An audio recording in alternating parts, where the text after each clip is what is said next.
Hey, everybody. Thank you so much for joining us. I'm going to filibuster a little bit while everybody jumps on. I can see folks connecting to audio.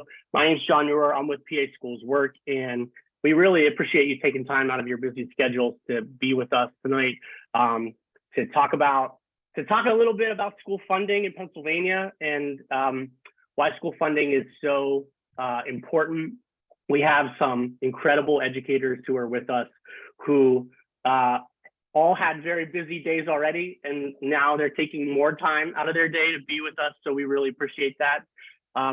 Before I hand the floor over to Zakai Stewart from Teach Plus, I just want to let folks know how they can ask questions. If you have questions, you can either type your question in the question dialog box, or you can click the raise your hand button. And after we get through our presentation here tonight, we will open up the floor to questions. So again, you can type your question in. You can do that at any time, and we'll ask those questions out loud in the order that they're received, or you can click the raise your hand button, and we will unmute you one at a time, and you can ask your questions to our fantastic panel. So without further ado, I'm going to turn the floor over to Zakai Stewart, who is the policy manager for Teach Plus here in Pennsylvania. All right. Hello and welcome, everyone. I'm Zakia Stewart. As mentioned, I'm the policy manager for Teach Plus Pennsylvania. We're so happy to have you here. Just to kick it off, why don't you all go on and add your name, role, and organization in the chat, and just say a little bit briefly about what brings you here. So if you would just throw that in the chat, and we'll start recognizing some folks so we can see where folks are coming from. And again, welcome.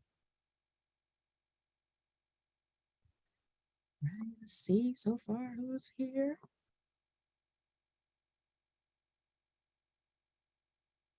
Okay. Welcome, welcome.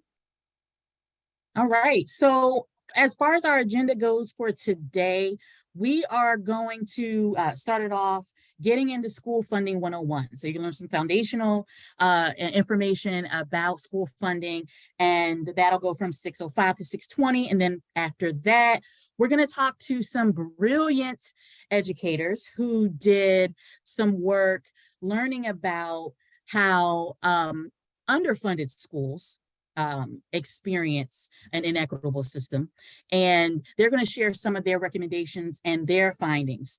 That'll go from 6:20 to 6:40, and then after that, we'll talk a little bit more about, well, how can you get involved and address some of these systemic issues. Then, as was mentioned by John, we'll have some time for folks to then follow up with a little Q&A to raise their questions, and then we will close out the evening. So Teach Plus.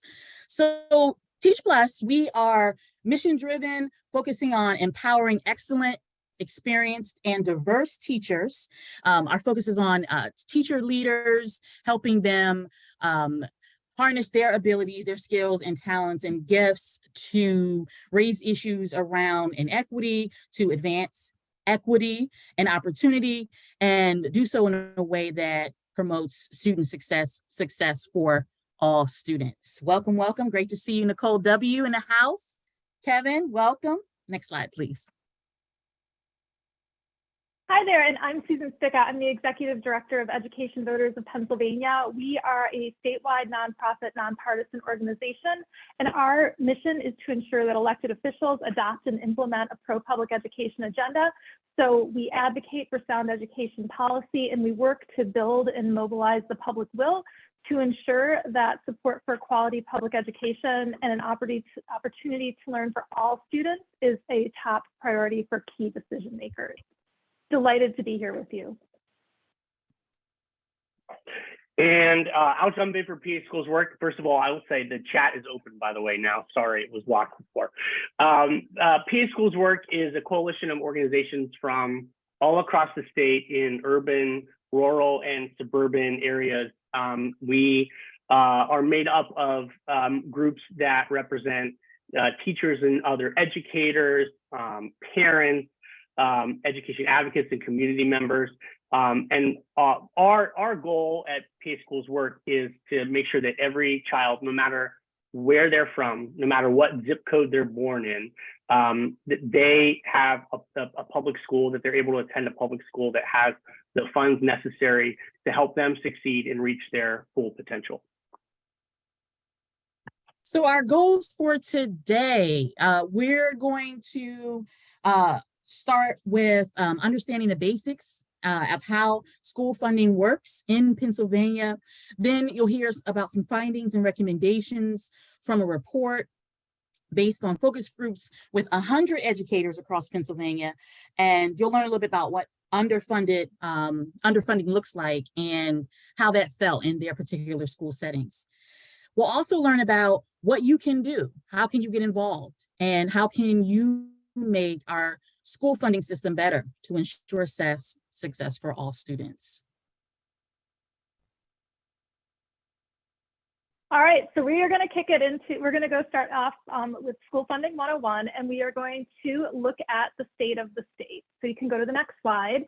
So Pennsylvania schools are underfunded by more than $4 billion, according to a benchmark in state law. So this map was created by the Public Interest Law Center and the Education Law Center, which are the law centers that represented the plaintiffs in Pennsylvania's school funding lawsuit that concluded in July. So the lawsuit ended in July, and we are now waiting for the judge to issue her decision. She could issue it tomorrow. She could issue it at the end of the week. Any day it could come. She could find in our favor, and she could declare the system unconstitutional, or she could find in the favor, she could find against us. But in either case, the losing party will very likely appeal to the Supreme Court.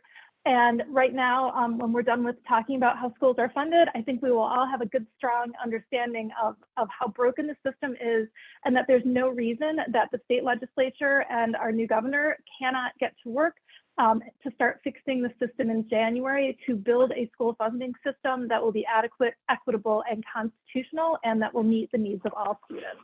So we can go to the next slide. So I think that we all understand that money makes a difference in education. Money pays for smaller class sizes, recruiting and retaining the best teachers, and providing students with more supports, experiences, and options in their schools. When students have these things, we know they have higher test scores, higher graduation rates, and higher wages as an adult. So it is really important to get the school funding system right, because it impacts children from when they're little through the end of their lives and careers. Next slide. So how should schools be funded? There are three things that we need to think about. We need to think about standards, we need to think about adequacy, and we need to think about equity. So we in Pennsylvania, you can go to the next slide, we have standards.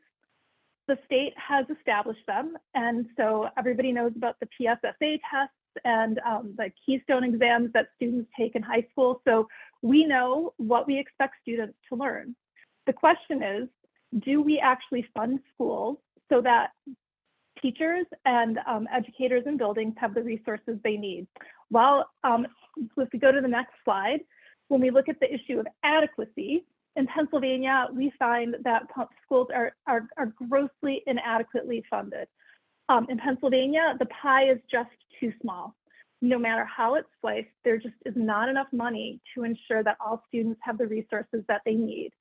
And then if we go to the next slide and we think about the third key, which is equity, schools are grossly inequitably funded in Pennsylvania also. So there is a growing funding gap that averages about $4,800 per student between the highest wealth districts and the lowest wealth districts.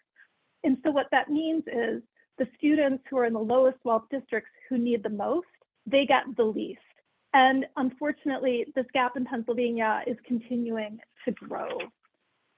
So how are schools funded? So when school districts make their budgets, where does the money come from? And then why is it that the system is so inadequate and inequitable? So we're going to take a couple minutes and look at the funding streams that make up a school district budget. So the biggest pot is local funding. Then we also have state funding, federal funding, and other funding. So we're going to start by looking at federal funding. Federal funding makes up about 3% on average of a school district's budget. That is the money that comes from Washington, D.C.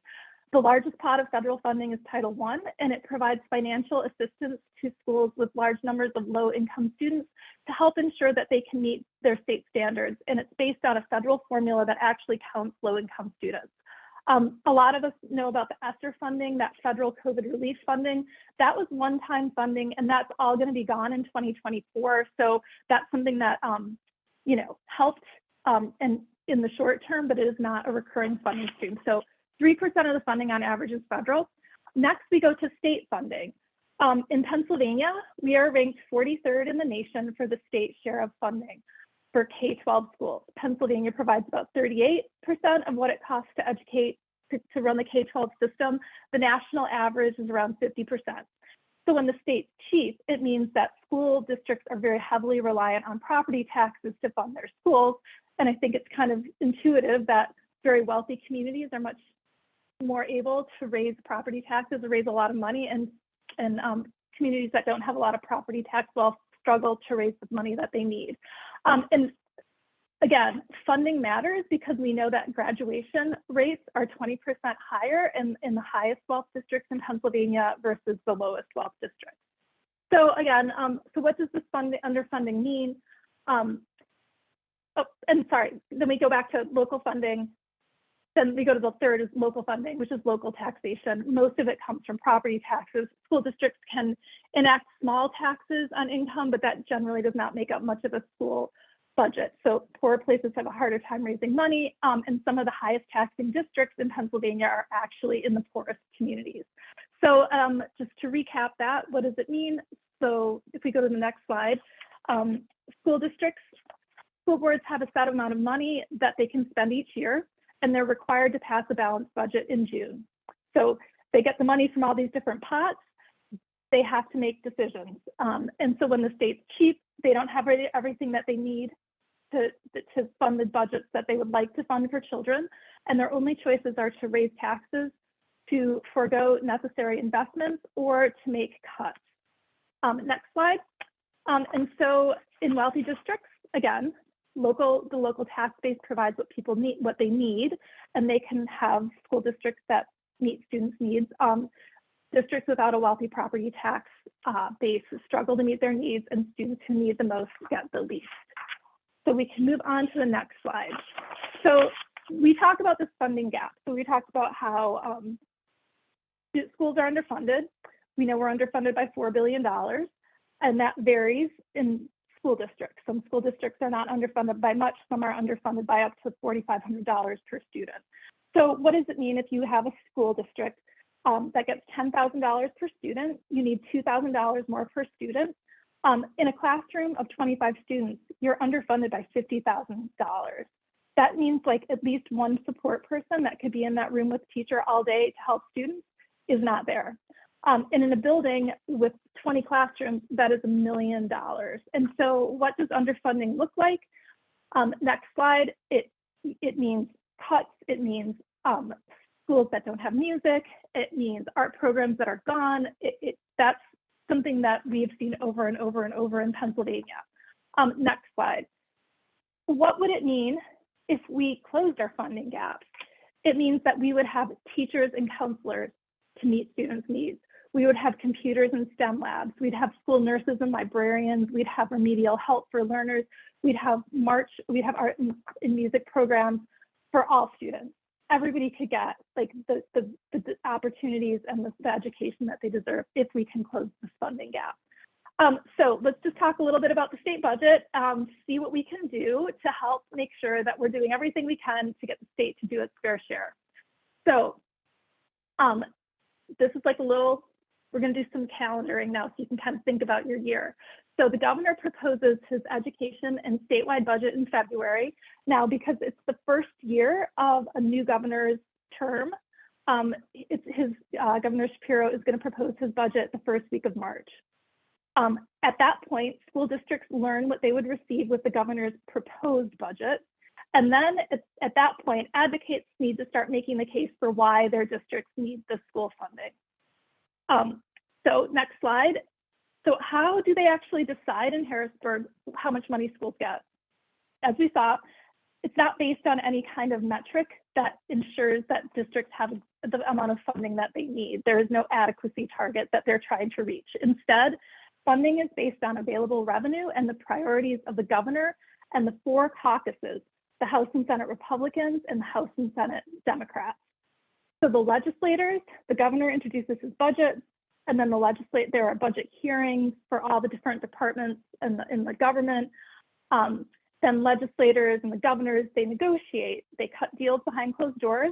That is what happens in Harrisburg. And after many months of meetings and discussions, they agree on a budget that will be supported by enough lawmakers that it can pass.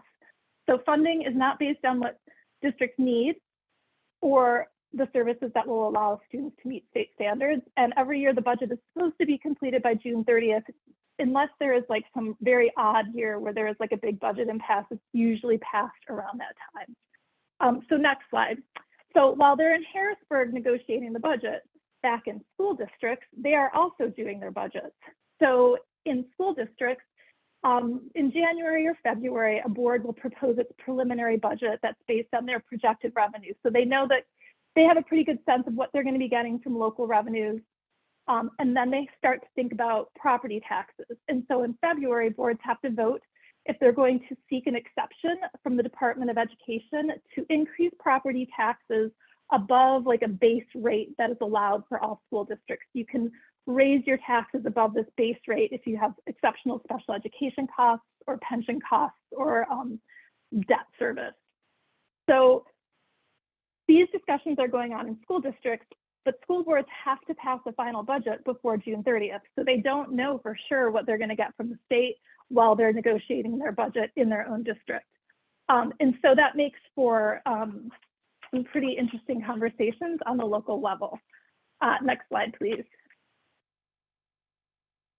And so you know, I think it's important to both pay attention to Harrisburg and understand what your lawmakers are doing at that level, but then in your own districts, especially if you don't have enough funding, it's really important to understand what's going on with your school board too, so that when they're making choices and they have to prioritize things, you can help ensure that they're prioritizing what is going to be best for students. So I'm going to turn it over to teachers who can kind of give us this a bird's eye view about what's actually happening in these schools. So thank you. Thank you so much, Susan. You covered so much in 15 minutes. And so now we're gonna provide a little bit more color to Susan's description of kind of the big picture view with some of our amazing teachers from Teach Plus. My name is Laura Boyce. I'm the Pennsylvania Executive Director of Teach Plus, and I have the privilege of introducing you to some of our amazing teacher leaders and policy fellows who helped to work on this report called Funding Our Future, Teach Plus Pennsylvania Teacher Leaders on Fixing an Inadequate and Inequitable School Funding System. So you'll be hearing tonight from Laura Sosick, who is a teacher in the Scranton School District and also a senior policy fellow with Teach Plus, a policy fellow from last year. Afia Lewis, a teacher in the William Penn School District and a 2021 to 22 policy fellow. Reverend Dr. Kyle Boyer, who is a teacher in the Norristown School District and a 2021 to 22 policy fellow. And Kristen Haase from the School District of Lancaster, also a 2021 to 22 policy fellow and now a senior policy fellow. So here you can see them on your actual Zoom screen, and here they are as well up on the screen. Before I turn it over to these amazing teachers who helped to author this report, I just want to tell you a little bit more about the report, which John has also dropped into the chat if you'd like to read the full thing. This was a report that was based on focus groups with almost 100 teachers from across the Commonwealth of Pennsylvania in January and February of 2022. These focus groups were facilitated by our Teach Plus teachers, where they asked questions that they had developed.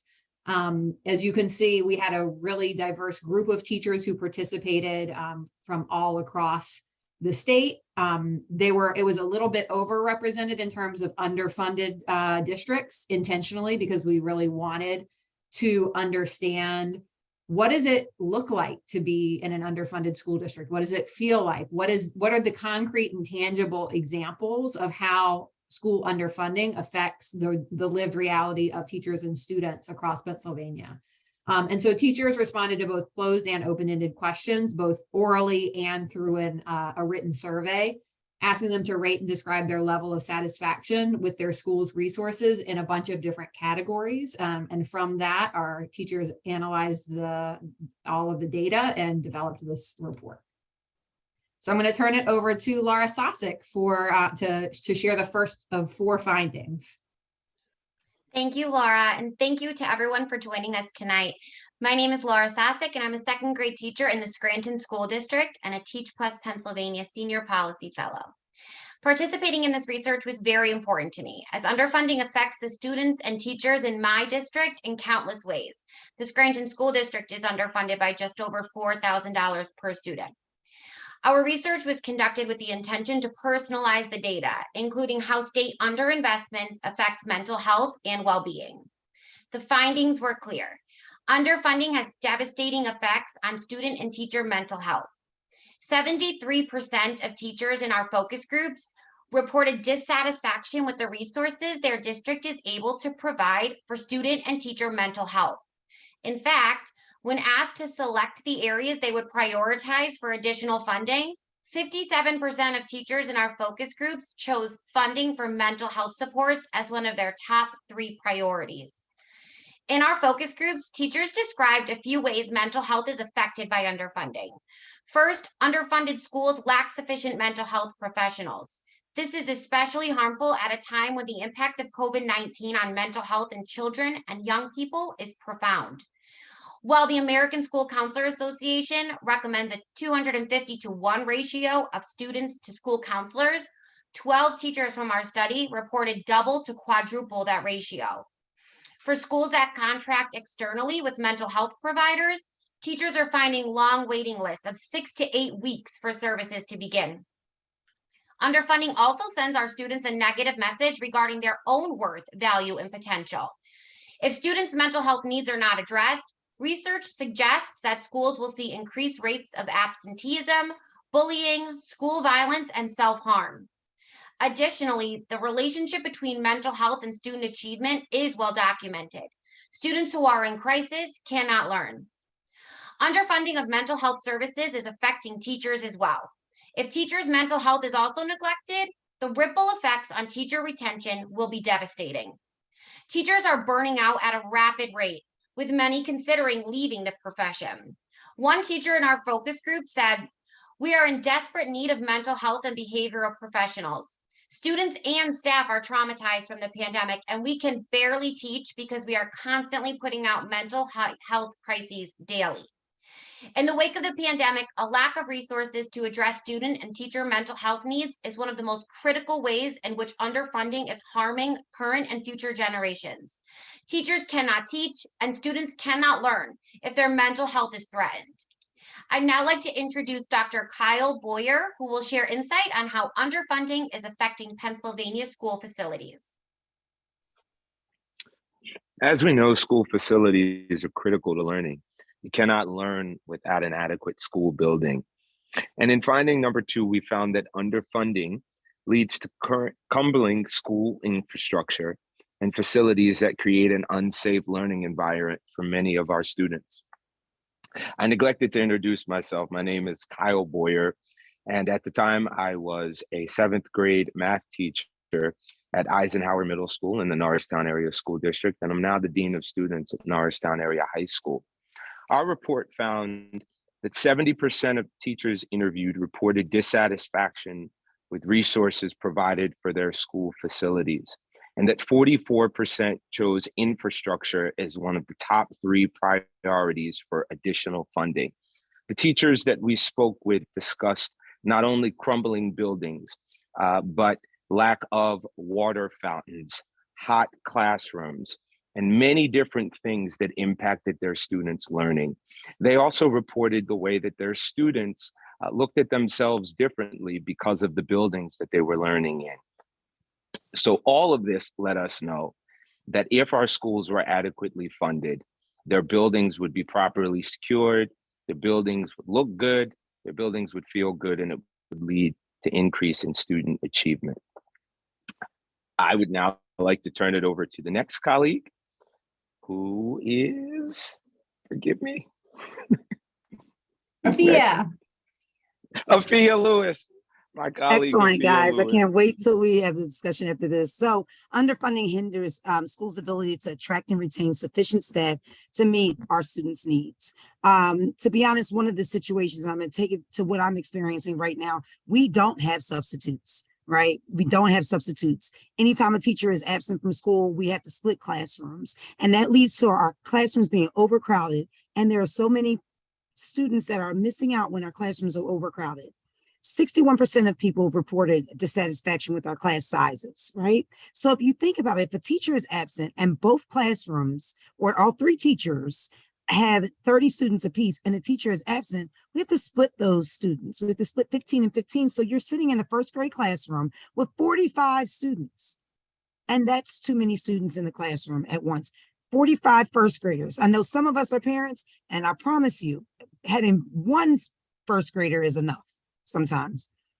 However, 65% also reported dissatisfaction with staff salaries. There are moments where I actually have to volunteer for certain things because I know for a fact that we're not going to be able to receive anyone to help support certain programs. So as it stated, our school has one reading specialist for over 400 students. We also have a high need for interventionalists. We just received an interventionalist this year. However, we're a school of over 575 students with one counselor.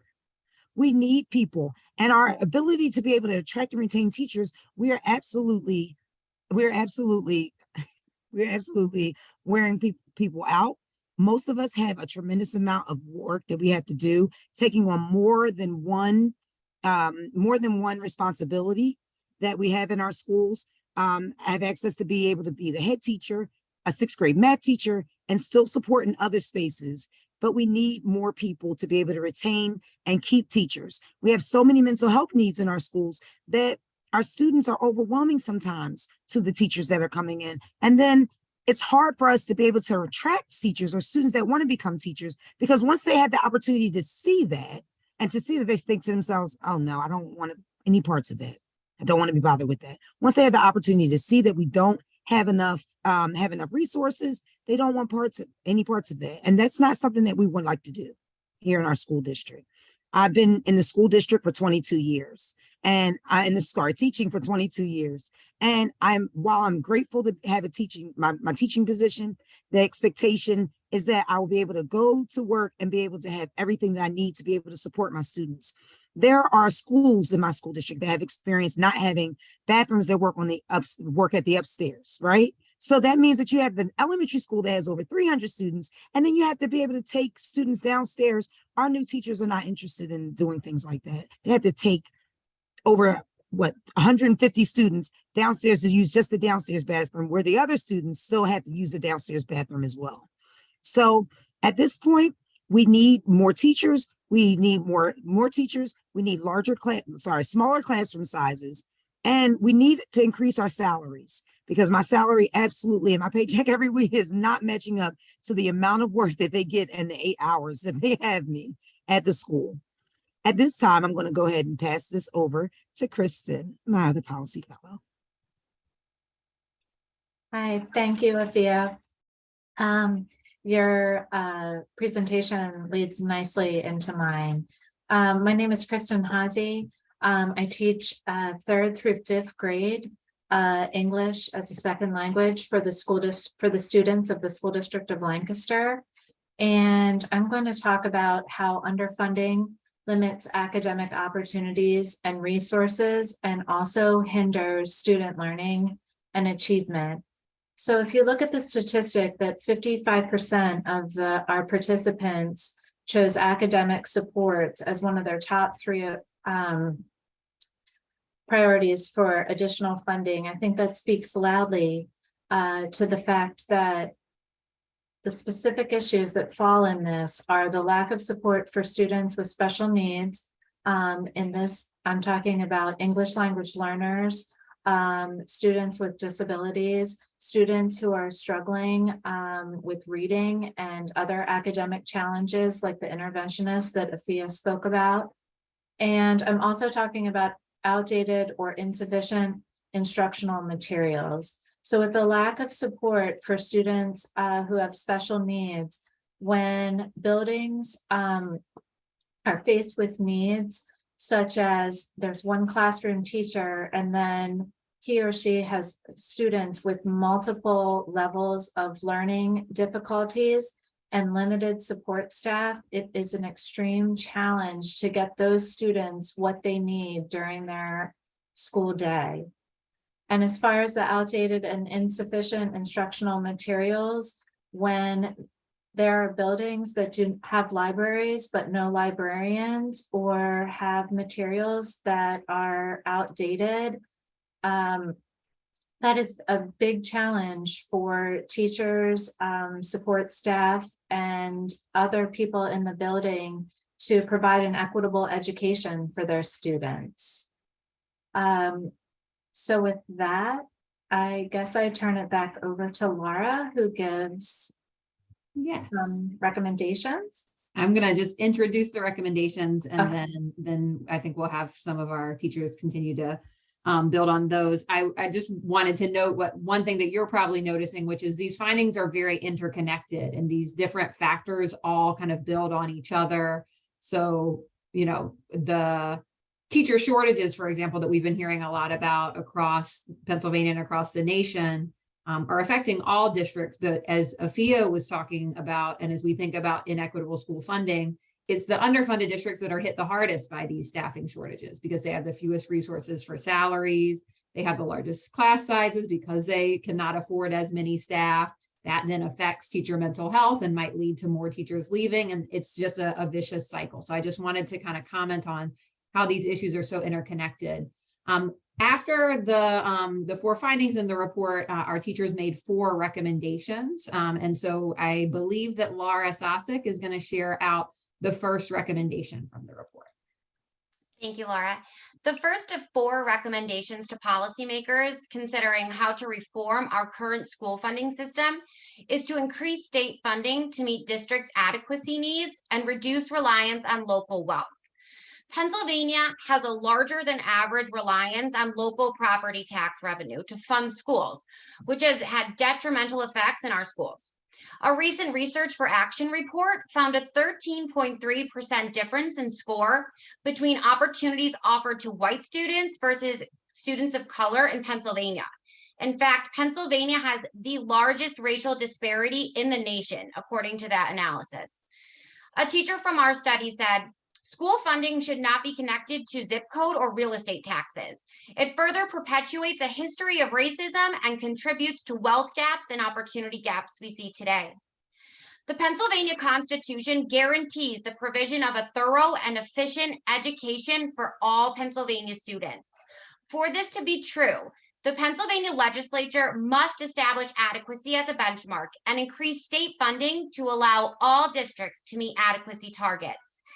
In 2008, the Pennsylvania General Assembly actually included in the school code law a requirement that the Department of Education shall determine an adequacy target for each school district based on a number of different factors.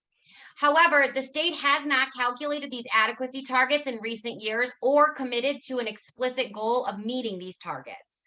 The Funding Our Futures report recommends that the legislature explicitly adopt adequacy as a goal, calculate adequacy targets annually for each district, and commit to closing the adequacy gap, currently estimated at $4.6 billion, within 5 years.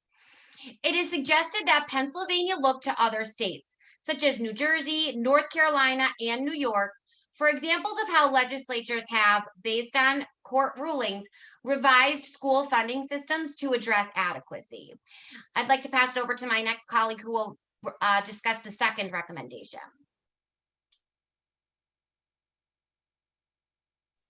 All right, so recommendation number 2 is to target resources to areas of greatest need, such as mental health and school facilities.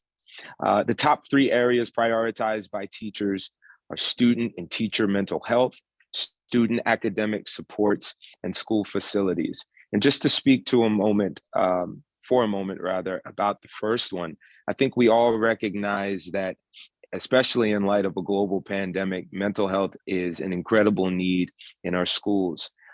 With every passing week, I think those of us who are educators realize more and more that our students, in addition to the natural physiological pressures that they face, many of them as adolescents and just in their own development as children and learners, are dealing with the immense pressures that this day and this time and this season put on them.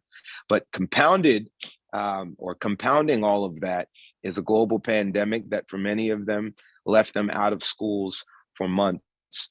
So with that, we know that there is a high need for many of these resources to go to things like mental health, in addition to the regular needs of academic supports and school facilities that's already been discussed. I'll pass it on now to Ms. Lewis. Okay, so recommendation number 3, prioritize equity by accelerating resources to the most underfunded school districts. So let me be honest, my daughter, who is 15 that I talk about often, she eats lunch in the auxiliary gym. She doesn't eat lunch in the cafeteria. We need new schools in our district and in many other schools.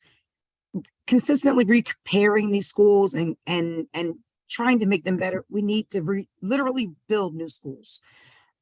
Our goal, one of our teachers stated that he's been working for 15 years, right? And his salary is still so low that his own children qualify for free lunch. My goodness. So one of our goals is to include substantial level up allocation to the state budget. It accelerates funding to the 100 most unfunded school districts in Pennsylvania. The way we currently are doing funding, it's not helping, it's not supportive. I've taught in other environments where funding isn't an issue. And our goal here in Pennsylvania is to be able to have teachers in an environment where funding isn't an issue. Us being able to actually retain and recruit these teachers and then keep these teachers working with us in these environments, it hinders us. So that's one of our recommendations. Please accelerate our resources so we can help our underfunded school districts. And I just would like to note that all of our teachers Yes. here today are in level up districts. And so they are all beneficiaries of that program that really does target the most under-resourced districts. All right. And last but not least, Kristen with recommendation 4. And who better to talk about the allocations of resources and be at the table for decision making than the teachers themselves and this support staff who are in the building, who are in the trenches every day, who have their boots on the ground and know their students and their needs best of all, in addition to parents and community members and other stakeholders who also need to have a place at the table to talk about funding and how to allocate those resources. And as you can see, here is a picture of members of Teach Plus, 30 teachers from across the state of Pennsylvania, who are dedicated to informing educational policy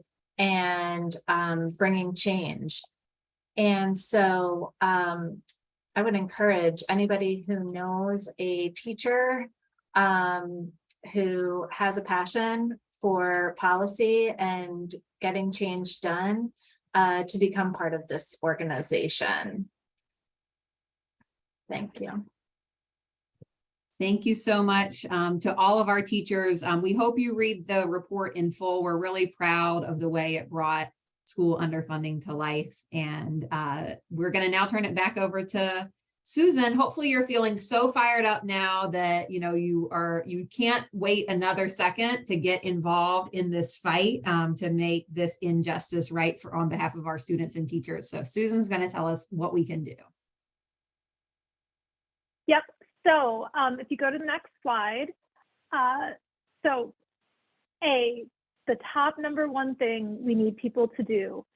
The judge who listened to the school funding lawsuit, again, she's going to be issuing her decision. It could be tomorrow, it could be in a couple weeks, it could be the day before Christmas Eve. Like, we don't know when the decision is going to come out, but when the decision comes out, you will hear about the decision from Ed Voters, from Teach Plus, from PA Schools Work. If that is a decision that is in our favor, we don't know what she's going to decide, but if it is a decision that's in our favor, and she declares Pennsylvania's school funding system unconstitutional, in every corner of Pennsylvania, we need people to be saying to their state lawmakers, we no longer will accept an unconstitutional funding system that hurts the most vulnerable kids in the Commonwealth. We need you to fix it, and we need you to get busy fixing it, like immediately, like in January when you go back to work. So that is like an incredible opportunity that we have to really focus a lot of attention in our communities around these school funding problems. And so the trial was 4 months, and we really did a lot of hard work. A lot of people are much more aware of the school funding inequities in Pennsylvania. So I would say that is number one. So watch for that ruling to come out.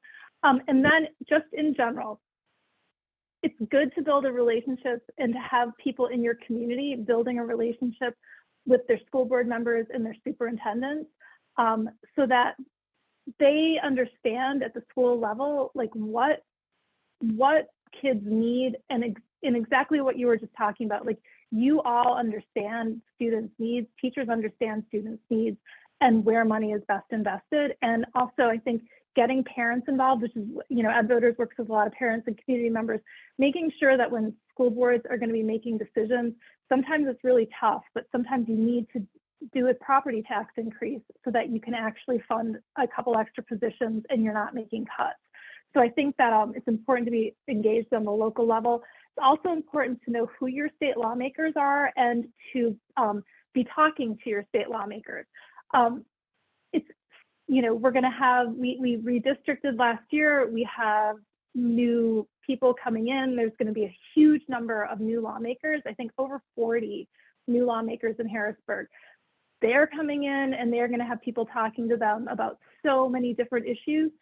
It is critical that every lawmaker in Pennsylvania hear from people who say your top priority has to be funding our schools. They need to know that people in their districts, that their constituents who are going to be voting for them, who are going to be in the grocery store, who are going to see them out in the community, that their constituents care about school funding and expect them to, and that their constituents understand that the state lawmaker who goes to Harrisburg is the person who is pulling the strings that decide how much money will actually be in the schools.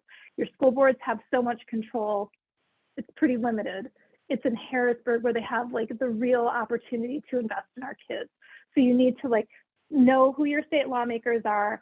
And after January, when everybody's sworn in, send an email to your lawmaker, call their office, just introduce yourself and say that school funding is your top priority, and just start to build a relationship with them and let them know that. And then, for so many people, if you're a parent, if you're a community member, you are an expert on what is going on. You don't have to have facts and figures and know all these different studies. If you have a child in the school district, the story that you can tell about your child's experience to a state lawmaker, that is what they're going to care about. That is what they're going to be able to like understand and consume. A lot of lawmakers don't really like to listen to school officials. Sometimes they don't like to listen to teachers so much because they feel like they're kind of a quote special interest, which we all know isn't true, but that is kind of the perception that lawmakers sometimes have. So hearing from their own community members, and especially hearing from parents or grandparents who have kids in schools, and hearing the stories is like really important. So you want to go to the next slide? And then these are the dates. So we're going to have like a little bit of time before we know what Governor Shapiro is going to plan for his budget proposal for the 2023-2024 budget. Not a bad idea to also, just once Governor Shapiro is sworn in, not a bad idea to go and find out his little governor email and send him an email and say, hello, this is my name, this is where I live, and I want you to know that school funding is my top issue, and we are counting on you to fix the school funding system. And we're hoping and expecting you to introduce a budget that will start to take a big step towards fixing this inadequate and inequitable school funding system. Because again, a new governor is going to come in and he's got to decide what his priorities are. We want to make sure that funding schools is going to be his top priority. So he will introduce his budget, and then March to June, you know, we need to talk to state lawmakers about the importance of a big investment. There will be a lot of opportunities through PA Schools work and through Ed Voters to engage through writing letters. We are planning a big day in the spring when we can come to Harrisburg. After the lawsuit decision comes out, we are going to be working on organizing events all over the state in communities everywhere to either, you know, celebrate a great decision or to decry a not great decision. And so I think the most important thing that you can do is like stay engaged with our organizations so that you kind of know what's going on. We boil things down and we make sure that it's easy for you to know what's happening, when it's happening, and what you can do to have an impact. And then just know that by June 30th, the General Assembly has to finalize its budget.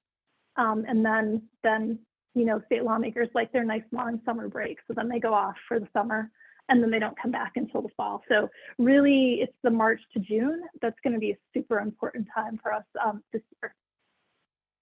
So I think that's about it. So if anybody has questions, we could answer those.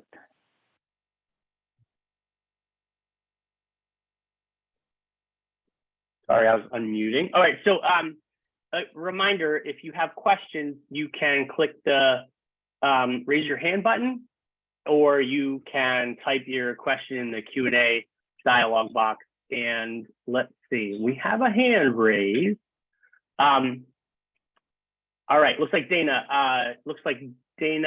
I'm gonna unmute you. And you should, there you go. All right. Hello, everyone. Dana Riker Jackson. I have that upper respiratory thing that's going around, so sorry if I sound a little froggy. I couldn't agree with everything that was said more. My question is, what kind of, or have you thought about how to get corporations and I just don't think people are making the connection between the struggles that corporate America is having in finding their workforce and the struggles that we're having in education. And I think that if we could do, I would love to be able to like do this presentation, like go around to, I don't know if the Chambers of Commerce would be willing to host this presentation, but I think that people, I think our companies, our businesses need to understand better what's happening in education, the struggles in education and how that does actually impact them as far as finding, you know, talented, adequate workers. And I say this from personal experience. I piloted a gap year program for young adults. And one of the students, I did an assessment to see what their cognitive and behavioral abilities were to fit to a specific job that they were interested in. And one of the students came back with reading levels and math abilities not even adequate for her to survive in a job. And yet she had received a diploma from her high school. And I don't really blame, you know, the high school, because I know of all of the challenges that you guys are facing, especially with COVID now, and that it's impossible. Like I also was very surprised by the 250 to 1 is considered a good ratio. Are you kidding me? How can one counselor properly handle the challenges that 250 students have right now? It should be much lower than that. So that's it. That was my main question. I just was wondering, you know, if we're broadening, because I think more people than just educators and parents need to hear this message. I totally agree. I put my email in the chat, and I agree with you that there is a real lack of understanding about how the school funding system works and about how underfunded schools are, and that we have a decreasing number of students in Pennsylvania, and we have an increasing number of older people who are going to be retiring, and just from a pure workforce standpoint, like, we cannot afford to not develop the potential of all of the children in the Commonwealth of Pennsylvania, because we frankly, you know what I mean, we're going to have a lot of old people to support, and we're not going to have people who are younger who are going to be able to support them, or kids are going to leave the state because they're going to go someplace else where there are, better opportunities, or families aren't even going to move here because they're going to find that either some school systems are going to be priced out because the property taxes are so high and the real estate is so expensive, or there are going to be so few opportunities in other districts that they're not going to want to move to them. And so I think that we have a real problem in Pennsylvania. And I think that getting our business community to understand that is going to be very helpful. I know a group called Children First works with realtors, and the realtors talk a lot about property values and how healthy and robust, good school systems that are well-funded help increase property values. And so there is some of that work going on in certain areas, but you really hit the nail on the head with that. And I think that there is this idea that, some people like to say that, like, schools are overfunded and we spend too much money, and that is just simply not true. And I think the school funding lawsuit has been able to kind of like lift the curtain on some of those talking points, and helping people understand that, we have kids sitting in classrooms who aren't getting what they need. And when they don't get what they need when they're 5 years old, it just makes it harder every single year. And then, when kids start to fall behind, it's not a healthy or good situation for children or for the future of the Commonwealth.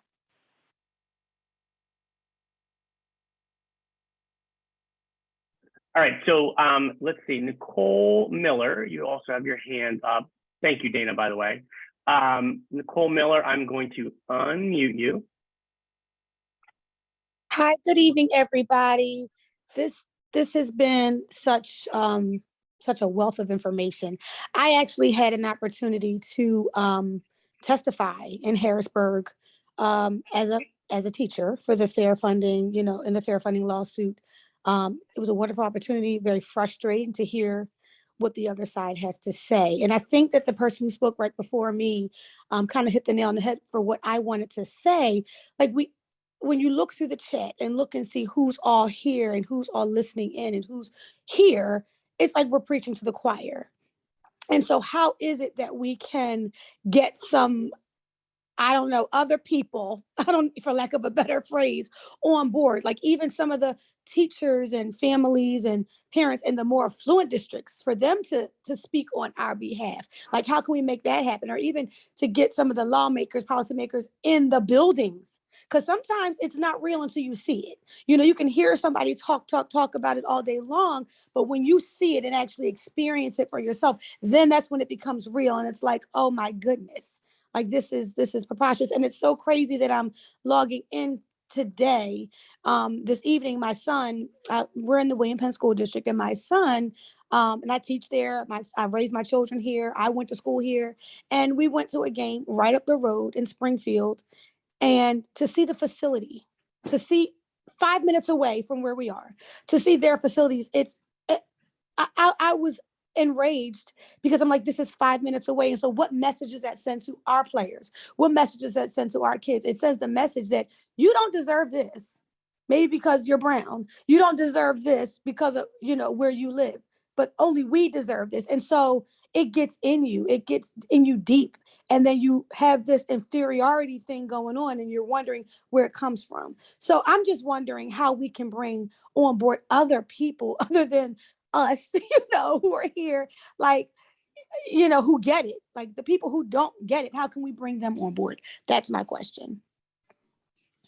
I'll jump in with one thought, and then I'd love to hear others. But first off, Nicole, I think, your testimony in the lawsuit is one way that we do it. And this report from our teachers is another, because storytelling is powerful, and people do need to be able to see it. And like you said, you know, maybe see it with their own eyes, or maybe hear it through the stories that you share. So keep on sharing your stories. Your stories are important. Your voice is really important.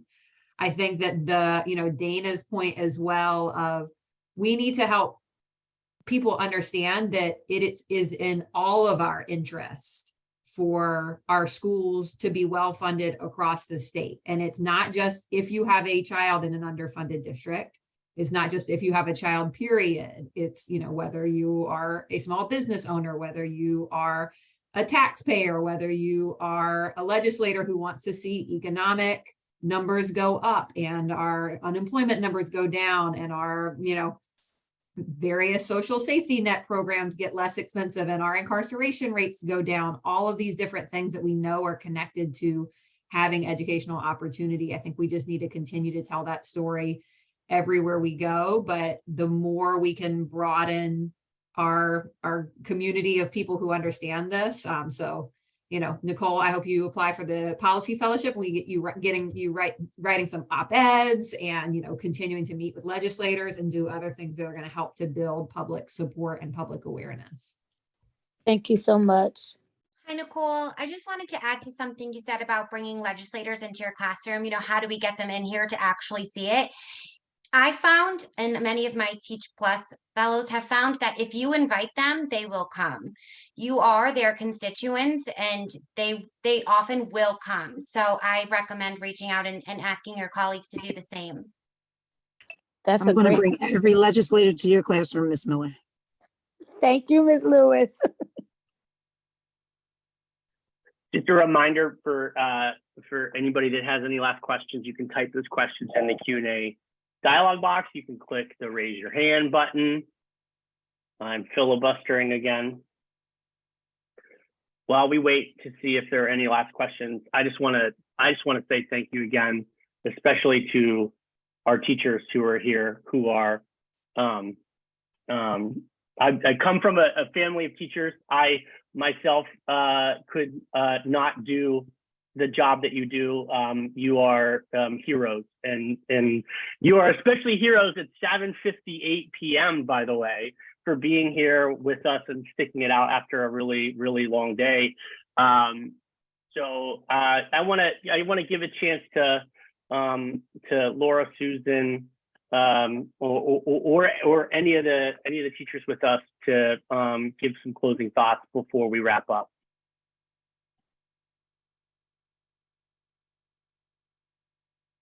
I yield the So floor. I just want to say, I think 2023 is a year I have enormous hope that we are going to be able to like really turn the boat. Governor Wolf invested a lot of funding in schools and we really made a lot of progress.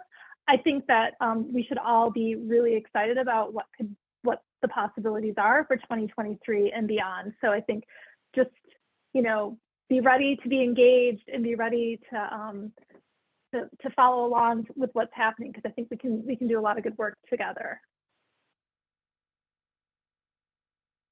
And I'd love to give the last word to one of our teachers, if any teachers want to close with any words of encouragement or other insights.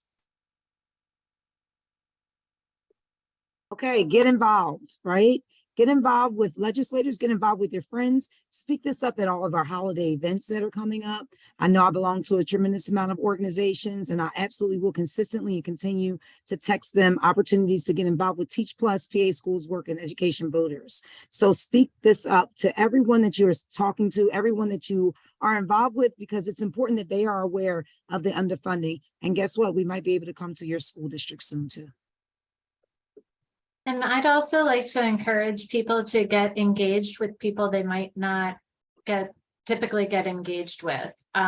Because Nicole, you talked about how do we get other people outside our circle involved, and that's how you do it. You talk to lawmakers across the aisle, you talk to people who are in wealthier districts, and you, like Laura Boyce said, it's a need for all of us. Everybody should be concerned about the underfunding of schools in the state of Pennsylvania. Everybody needs to have that, what keeps them up at night.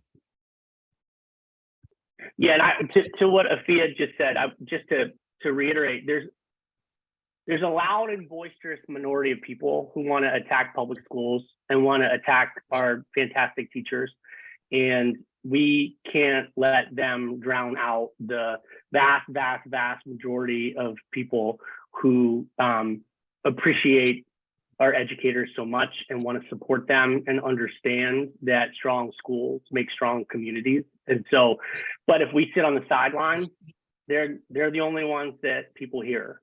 So that's why it's so important to get engaged, to contact legislators, to go to school board meetings and speak up in support of teachers and educators and what they need, because what they need is what our kids need.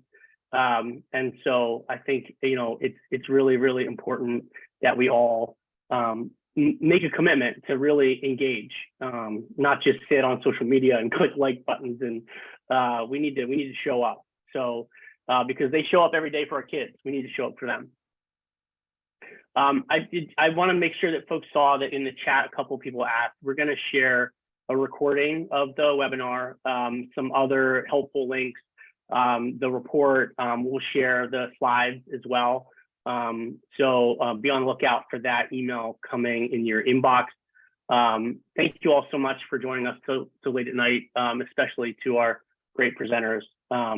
We really appreciate it. Thank you all. We'll be in touch. We appreciate you.